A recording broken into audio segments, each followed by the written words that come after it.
Морам да кажам дека на планетава мајките се криви за све.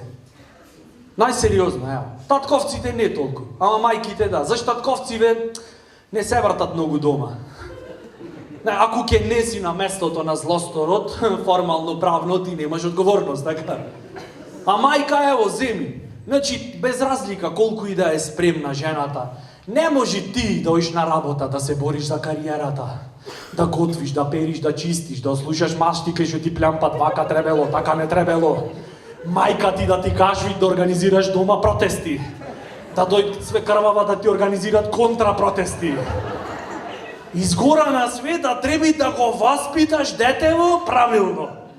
Во тој мултитаскинг без срце гарант некоја фатална грешка ќе се направи. Една таква фатална грешка е, например, што мајкиве кои да сме мали стално ни викат нема да си играш со храната. Тотално погрешно, еј. Нема во природава нешто попогрешно од тоа да не си играш со храната. Значи, ево, да земи тигар или лав. Што го учит бе прво мајка му, лавицава, ој да си играш со храната. Гледат газела и му викат, оди маме, оди. Ој скинија, не знај, оди. Оди. А, мамо, не можам газела, сакам со пеперутка да си.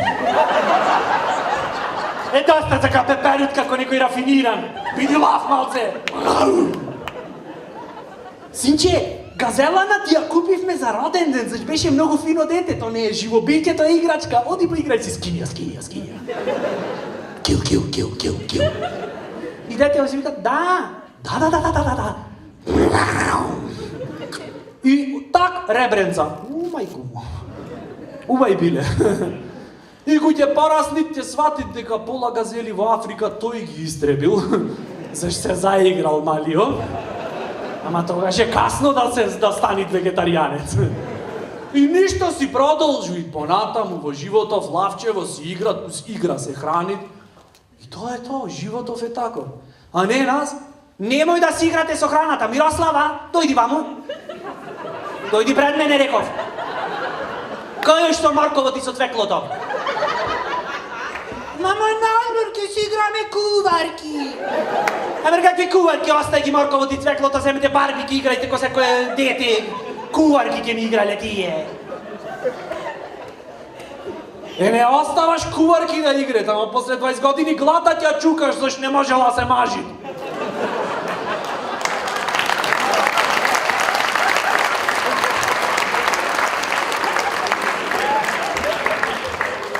То дури да се мажит не е толку голем проблем, секогаш ќе се најде некој од диаспората.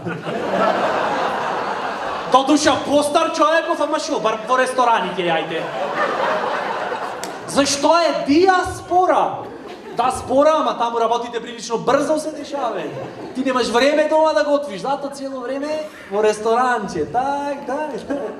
Значи, тоа женачка, мажачка дури не е толку голем проблем. Ако си игравме со храната, луѓе, многу потешки прашања ќе се решеја. Немаше да има тероризам во светот. Озбилно? Да бе, место терористички напад имаше напад на хамбургерница. Сваѓаш, дај дечко 7 хамбургери. Кетчапот или животот. А не сега, Ахмет! Дојди ваму! Остаја брокулата и ко сите нормални деца земи калашников. Ма, колку си непослушен човече. Шо е ова, мре, види ја собава на шоличи. Куршуми на сите страни. Ти реков по калибар да ги наместиш.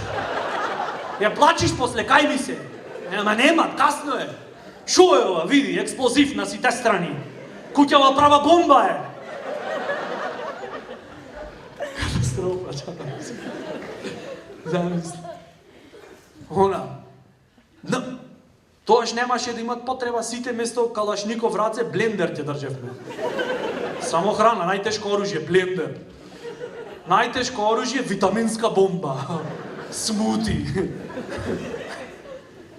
И место тепање она со камења, со пити тепање. На плоштад некој направил грешка фатална, место да го каменуваме, ќе го питуваме. Питувај го за да се запитат малце. Дали пак ќе прави така. Да не беше то, човече, значи да си игравме со краната, немаше да има тероризам и овие кутриве 2000 души колку беа од Африка немаше да си заминат за ништо, разбираш? Загреал тај луѓето, се чувствувам должен да им посветам внимание. Кутрите гарант дури и во рајот ко се качиле и ме чекано пред врата, за да влези делегација од Франција.